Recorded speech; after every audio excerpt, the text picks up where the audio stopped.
Group CEO David Stryzewski. David, great to have you on a day like today when markets are up 1.5% to 2% pretty much across the board. But despite that, we got consumer confidence this morning. It's hitting an 8-month low. Do you think the consumer's in trouble? No question that the consumer today is in a very different place than they were, let's say, just pre-pandemic. I like to put on my glasses here, pre-2020, post-2020. What's my 2020 vision tell me? The consumer today is more like credit card to credit card right now, as opposed to paycheck to paycheck, looking at 25% inflation, true inflation there that we've seen since Biden has taken office. So we're looking at credit card balances right now with 30, 60, 90-day delinquencies that are double where they were even in 2021. This is the highest point, though, that we've seen since 2012. So this is not a great start to 2024, at least for the consumer. David, let's talk about these inflation figures, because you're warning it's all about the revisions. But we were just saying in the break, but it's the headline number that ends up moving the market. The revisions really never do, whether it's the labor market or GDP or inflation. So what do you think is going to happen specifically?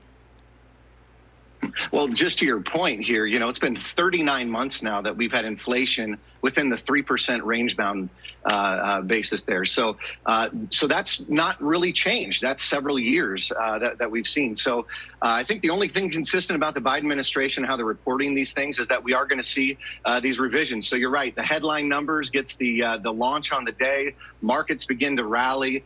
Things go forward, and then, of course, we see these revisions. And so, looking back at last year, we saw jobs that were even overstated by 730,000. I mean, this is so significant. Who can miss their numbers by that much and still keep their job? But I guess that's what the Fed's doing. And we got 346 big bankruptcies that have happened so far here in 24.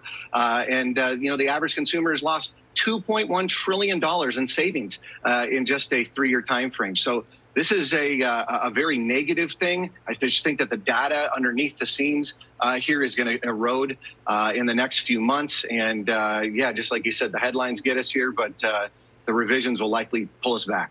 David, picking up on what you're talking about, I agree. I've been saying now for a long time that sort of the old Ernest Hemingway, gradually and then suddenly, right? I think we're going to fall off a cliff at some point. So where does this put you with respect to the Federal Reserve? Some scuttlebutt this week by some major players, some big thought leaders that maybe they should start cutting in July. The other side of that is maybe September will be a 50 basis point cut, but it does feel like they're getting behind the curve here in certain respects. Yes, sir, Charles. And of course, this is what most of the media headlines are talking about. Should the Fed cut? Well, let's just say this. Everyday Americans need that cut. Why? Housing's more unaffordable than it's ever been. Corporations need these cuts because guess what? They're having to metabolize their debt at much higher rates than before. I mean, holy smokes, look at junk right now and what they're doing it at. I think these numbers are so low for what that risk actually entails. What's going to happen with the Fed? I think that they should cut in July, frankly, but I don't believe that they will. I think they're going to ultimately wait for something more significant to take place, like unemployment to really rise. Maybe we see the banking crisis, really begin to unfold here. Over the next 6 to 12 months, and then they're forced to kind of forfeit inflation's fight for saving the banks.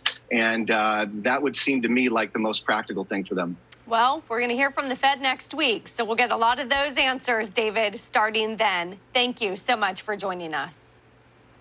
Appreciate you guys. Thank you. Up next.